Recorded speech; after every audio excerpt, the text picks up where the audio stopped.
Bandeko na ngai na pesi bino mbote mingi pona bino muto mesana kolanda ngai.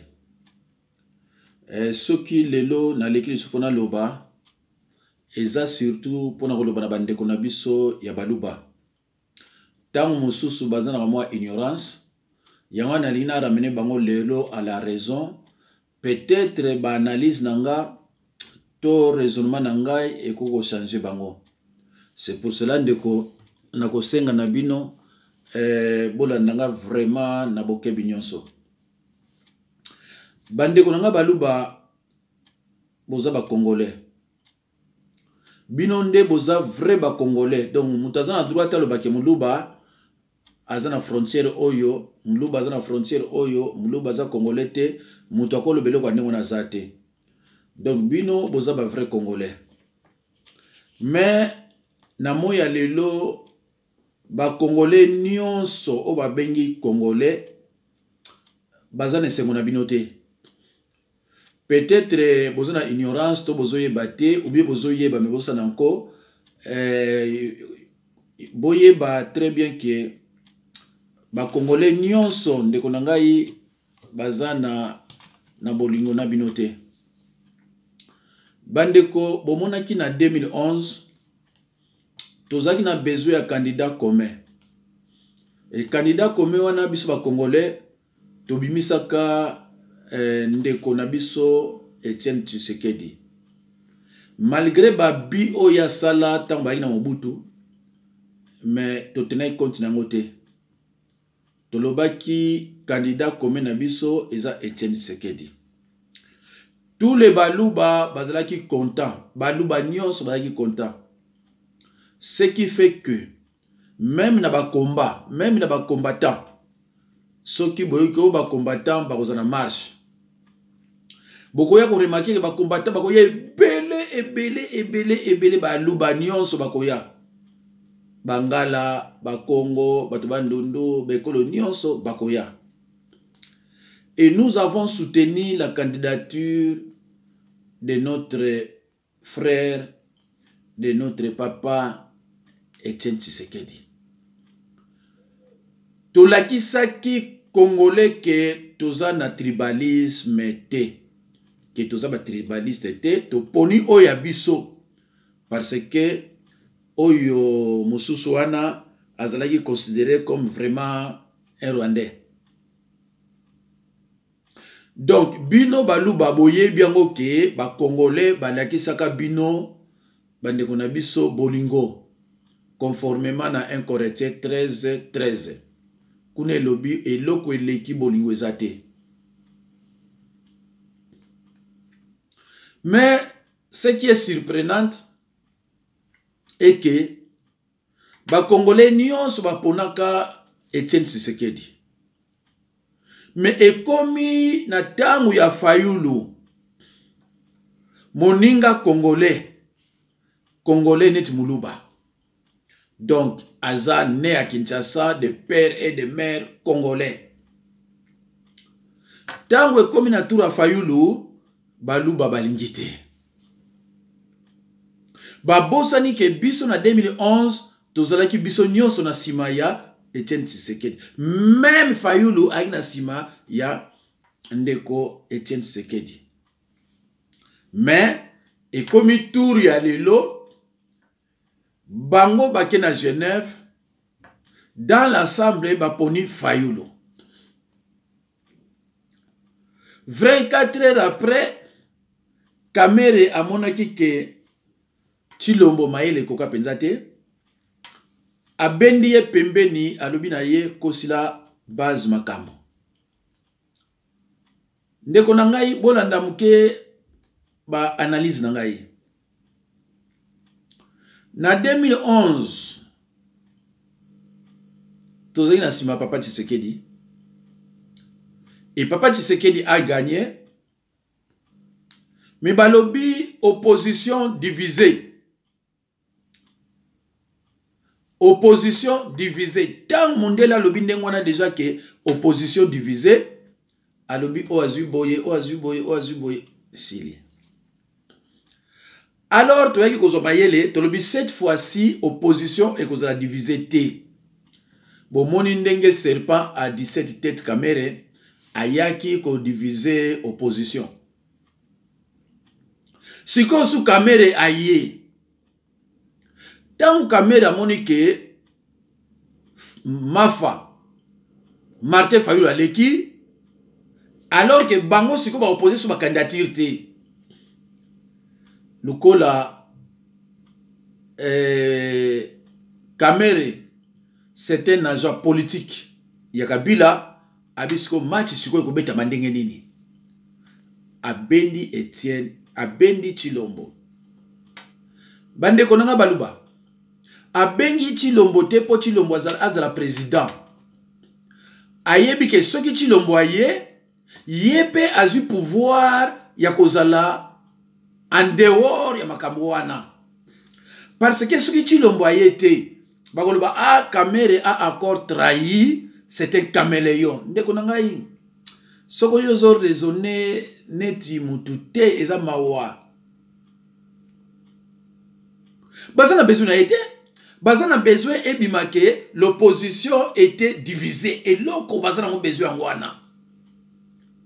Alors tango Chilombo a côté kuna Kamere tali abi ouf tozu vrezoba sikoyo Kamere aza candidat côté naye Chilombo aza pe candidat côté naye déjà soki ba aucune élection Kabila maïle pe kwate soki Kabila ki mayele atika bomba ke d'élection ba okanga ba okaka opposition était divisée et c'est lui bakaboli ba bilo kona papa shabala leki obi moko tumoka leki.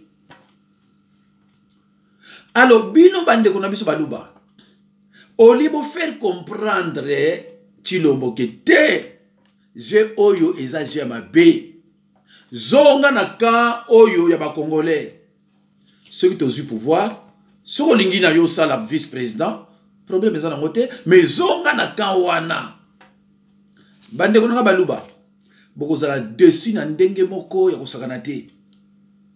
Et les gens me téléphonent pour me demander babi pasteur est-ce que cerveau obiso to raisonnaka, est-ce que baluba bazana ba cerveau neti oyo tozana ngo to bazana ba cerveau ya batu ya biloko mosusu.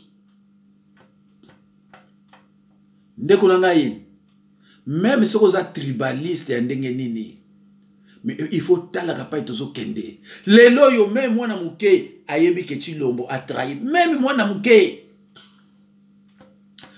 bande ona baluba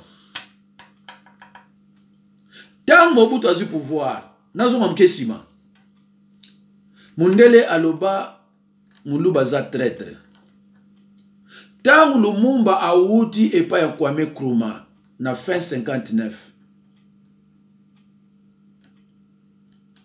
na fin 58 tango aye mundela sepela kité alobi toko diviser MLC Lumumba toko zo traître moko bobe ko zo Albert Kalonji a diviser ngo kanda wana ya wana Lumumba atinda ba milice na ba boma baluba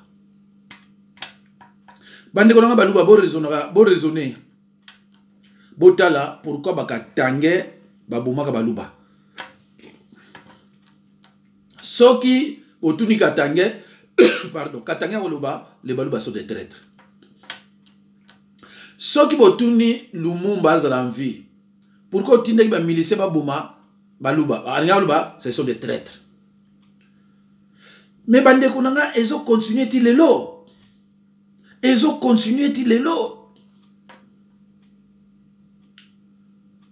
bande kunanga baluba Tshisekedi bango na Mobutu bango mutu basalaki ke dictature et fan de la mboka na biso soko zu manifeste de l'Ansele livre wana omona sima rédacteur en chef Etienne Tshisekedi akoma nini olinga te ozana katia impère dictature oyo aboma ba parti politique na mboka na biso Mobutu na Tshisekedi ndeko nazama na Kinshasa nakoko apprendre makambo ebele. Mais biso to mona makambo wana te tango de comme en 2011 tolobi te muta changeaka tozwa ndeko na biso Mais comment ça se fait que bino na tour na bino et comme ya Fayulu ndeko na biso congolais kaka bino baluba boboyi. Ndeko na ngai baluba na mosala nzambe botalaka oezo ya liboso. Eko créer bino ba problème ya kosakana te. Mais tu l'ombo na voter ye ndeko na ngai. Yoka na yebisa bino boza ba ndeko na ngai. Kinshasa eza capitale ya Bas-Congo na Bandundu. Olingo linga ngote eza vérité za kanengwana. Parce que ceux qui vont expliquer une vérité, ah vous êtes tribaliste, et talio na ba commentaire na yo ngana tanga ngote équipe na ngamte tanga ngo ya répondre kana mso répondre kana te final. Bas-Congo Bandundu na kati ya Kini Fayulu Chilombo. Mais ce que Chilombo a gagné c'est que vous rêvez de konanga. Ce que Chilombo a gagné vous rêvez parce que Bas-Congo et qu'on voter Chilombo te. Na so yebisa bino taki mu Congo. Bandundu et qu'on voter Chilombo te. Or population ya Kinshasa et Simbami na Bandundu na Bas-Congo. Ce qui oyebi yango te peut-être dans mtamboka. Na suki wana te bato Équateur nyonso baza na Kini mutako voter Chilombo zate. Na ebite so boza déconnecté na ba vérité. Mutako voter Chilombo zate. Donc Chilombo ke pour a favoriser ba tuti. Ndeko na ngai Chilombo ke attaque allié ya ba tuti. Donc Kamere azomona Chilombo dire kama mwana muke azobini sakai bazo sala mais c'est malheureux.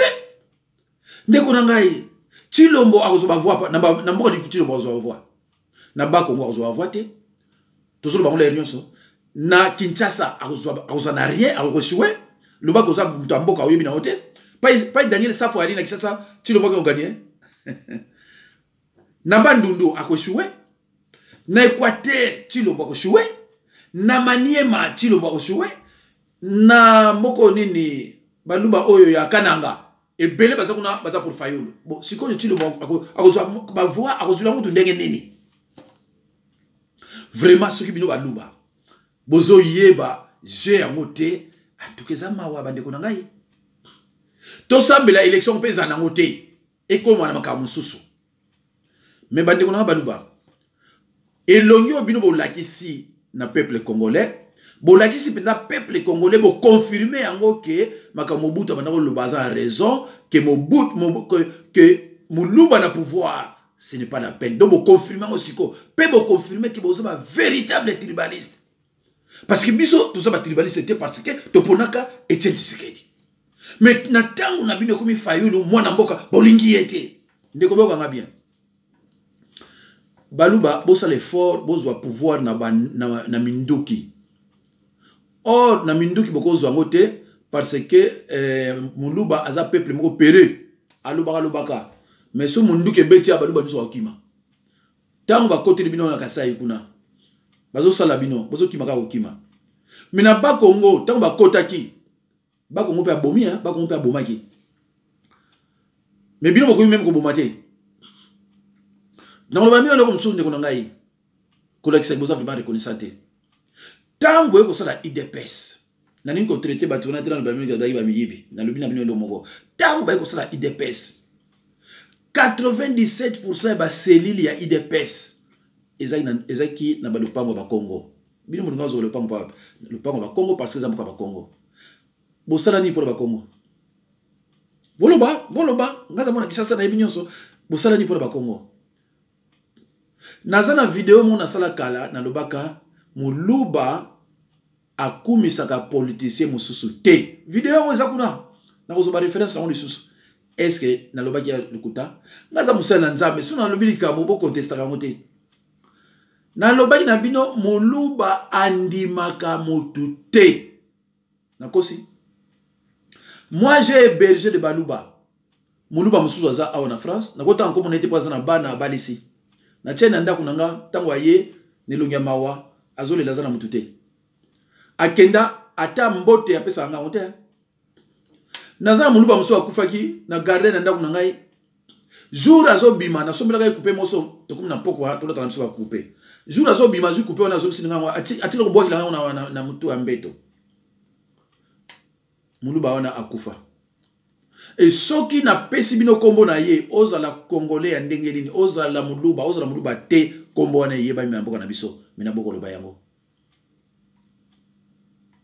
bandi ona baluba omoni comportement bolakisi eza comportement ya mabe donc eza comportement mo boko vanda na ba Congo te po boya ko bebisa ba Congo alors bobonga maka tozo bisa déjà vérité avant soki biloko oyo Tshilombo bo reprendre yete botiki a continuer pona ba Congolais ba souffrir ndeko est-ce que boyebi ke bana ba 8 ans na mboka na biso ba ko se prostituer bano bazana 8 ans eloko oli ezate oli muta kabile mbongo po alia akomi ko prostituer mwana ya 8 ans. Mais bino baluba botaka intérêt personnel. Mais bana oyo ya biso na kasai on ko souffrir muluba fandi kimia muluba zolo beloko te. Bani ona baluba bozo kanga tolingana toza na bolingo. Soki possibilité ya li et comme na trop tard te bo benda Tshilombo bo bayaka. Mais loko bolakisi déjà et côté si conflit entre batabat ndundu na baluba na zubi loko ebele batu ebele bakomeninga ebele papa na mboka na bango tabazala kate pondo ela kate baluba ebele minani ko bango bate et côté si conflit na ba congolais nyonso donc eli ko bino baluba so bozwa pouvoir na minduki te na musala nzambe mutu moko akoki ko tikalaka ko voter muluba azala président de la république te. Même si on a koufi, les lobana na tiro lelo bo ekokokisama. Parce que là qui c'est que ceux qui le ont baza président donc ba place nyonso ba pouvoir nyonso et uzaka baluba na baluba. Ndeko nangai nazana ki vantarte mi baluba o bazo kanga ya mibali na basi ba yebite ba koyebisa bino so na délivrer combien de baluba ya basi na mibali o ba na ba difficulté même à loi ba na ba problème même à loi. Na délivrer bango pona biso na makambo nzambe tozaka na tribalisme te na yambaka bangala baluba bato nyonso ngana yambaka bango parce que makambo nzambe zaka na tribalisme te mais bino baluba même na makambo nzambe ki tribalisme lige ba na ba preuve belé yango na ba ke muluba koza musala nzambe te na makambo Tshilombo na yebi ba basali na nzambe basa ko puye Tshilombo be basali basali na nzambe c'est regrettable bandeko na ngai. Pour nani bino nyonso bolinga ka mutaza la président de la république parce que boyebi ke so bozaba président de la république musana bino ko yiba boko yiba botangi langa ba Kongo misatu o bino boyebi ke ba yiba mbongo na mboka na bino na mboka na biso ba yeko tonga bandako ba ko so bandako na poto misatu kaka menga so na bina tangi na bino ba luba 10 na kutanga bangala 10 na kutanga ba katange 10 na kutanga menga na lubina bino kaka ba Kongo ka misatu ke bazaba miyibi ba yeko tonga bandako ba yeko soma bandako na poto boko lukale misu debo mona mino bangote parce que biso tozaba ta jaro na te bandi ona baluba naza osenga na bino bozonga sima malgré oya sali bo récupérer Tshilombo azonga sima et na sengi na bino baluba bo raisonner ndenge bato ba raisonnaka mutu neti kamera ko monela bino te kamera basé azo sala nyonso bozo ndima parce que bozo kanisa ki Tshilombo akoma président de la République mais Tshilombo akoma jamais président de la République ni premier ministre et ko sala maté bo pesa raison ya to sambela élection pesa na ngote to kenda ka ba ko potana ka ndi ngwana etina suka bandeko nga baluba boloba ke bani linga binote menga na oyebisa bino ke ba Congolais balingi baluba ya ngwana biso nyonso tozali na sima ya Mbuta Tshisekedi. Mais ce que bino raison ni boboy Fayulu parce que Fayulu za Congolais raison ni boboy qui tribaliste. Donc yo moluba okoko parler likambo ki tribalisme na RDC te pa ya moto. Parce que premier tribaliste est moluba. Olingo lingate certaines la vérité est là même si on ne veut pas l'attendre la vérité reste.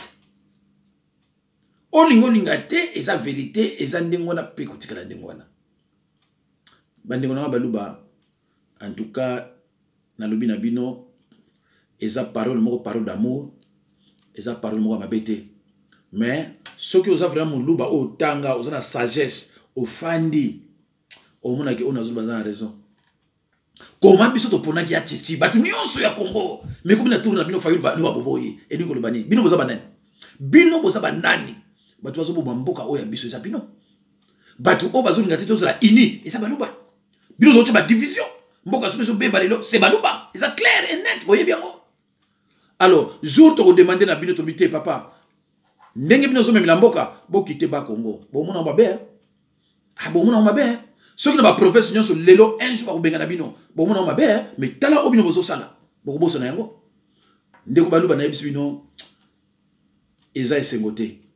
Mais ceux qui vraiment bolingi bo vanda ndenge bo vanda na kimia na ba Congo bozonga sima parce que mentalité wana to éducation wana bo transmettre ngo na ba Congo te tolingi eloko wana te biso ba Congo tolingi amour tolingi tozalaka toujours ensemble soki moluba azui to sepeli soki mutabandundu azui to sepeli soki pe mungala azui place to sepeli soki boya azui to sepeli biso eloko tolingi na Congo yango wana et na Congo central eloko pe tolingi yango wana mais mentalité obino bozo yela ngo bato ekotinda bino un jour ezala peneti ndenge ezalaki na katanga na baluba ah toza biso zo souhaiter yango te mais bino ndem poza ko luka yango ndeko fayulu asali bino nini fayulu asali nini mutu ndeko nanga mutu ache signature na ye même pas 24 heures alongoli yango mutu wana vraiment boza na sima mutu marque wana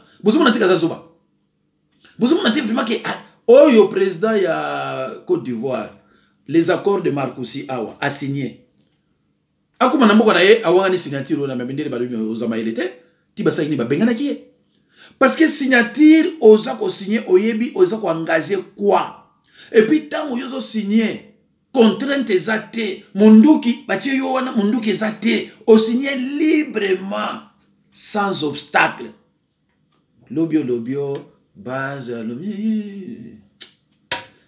bande kunanga natiki bino toyebi ke baluba bazaki bato kofinga te toyebi ke baluba bazaki bato kofinga te avant baluba toyebaki lelo baluba bakoma kofinga me basala nzambe oyo balingi batia commentaire mabe boza libre botia na yo mutolinginga te pourvu que message eleki na yo na ye donc eza na avantage na ngai parce que yo mutolinginga te nazana mutu na yo mutu alinginga nazana mutema na ye avantage eza na nga parce que message eleki merci beaucoup nzaba pambola bino.